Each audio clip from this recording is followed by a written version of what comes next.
This time, I will fill this place with glory. So generosity before glory. Okay. Generosity before glory. Kung gusto mong napaparangalan ang Diyos sa buhay mo, ang Diyos, gusto nga namin na yung generosity dito. Hindi niya mga kapatid. Si Lord kasi talaga, naghahanap siya ng mga taong generous. Yung bata na may dalawang isda at limang tinapay, naniniwala ba kayo na siya lang talaga ang may tinapay at isda doon sa 5,000 kasama niya? Naniniwala kayo? Hindi. Hindi ako naniniwala yung bata lang ang may isda at may tinapay. Sigurado ko yung naroroon, ayaw lang nilang ibigay. Oo, ayaw lang nila.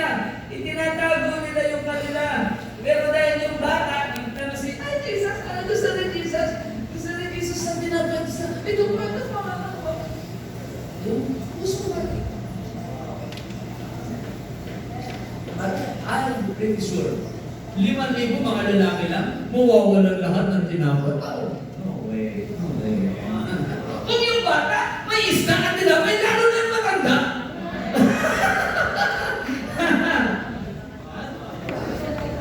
Ang isa ka sa thinking ko, habang minameditate ko yun, nung ipinag-pray na ni Jesus, dahil may nagbigay na bata, yung iba nagla, inilabas na nila yung kanila. Yun sa akin lang ha, inilabas na nila. Kaya ito mga may nag-multiply. Hello, ano kaya?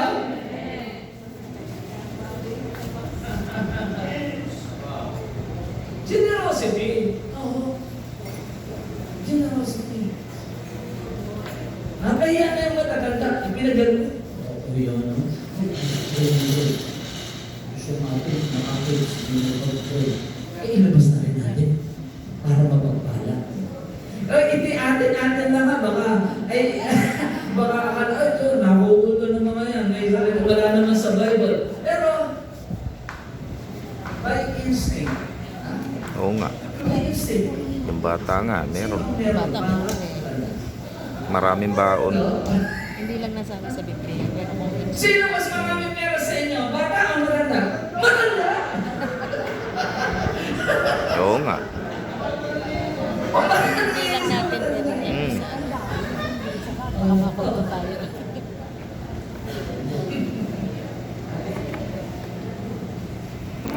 Sabi ko yan. Yeah, look. God bless you. Kasi, ito, wala nang plastikan. Lahat tayo, gusto natin madagdagan kung anong meron tayo. Lahat tayo. Wala tayo, ay, hindi ko naman kailangan, hindi, kailangan natin. Kailangan natin ng pera, kailangan natin ng sasakyan, kailangan natin ng bahay, at kung may pera ka na, gusto mo, madagdagan pa yan.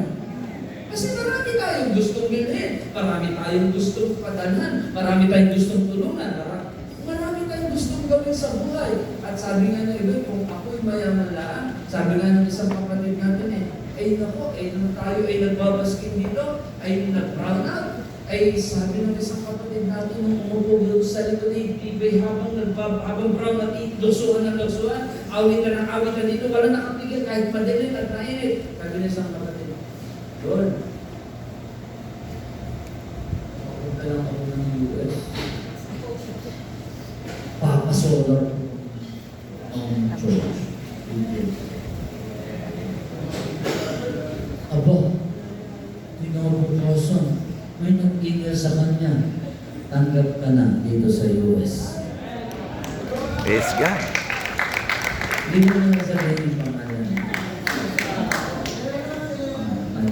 So mga kapatid, kung hindi exist, lahat tayo may mga gusto gawin, and we need more, we want more. So,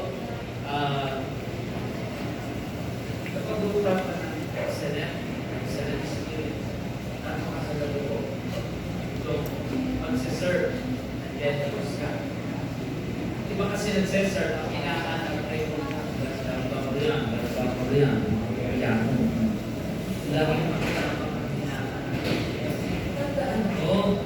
Tandaan mo, mas alam ng Diyos yung needs mo kaysa mga alam mong kailangan mo.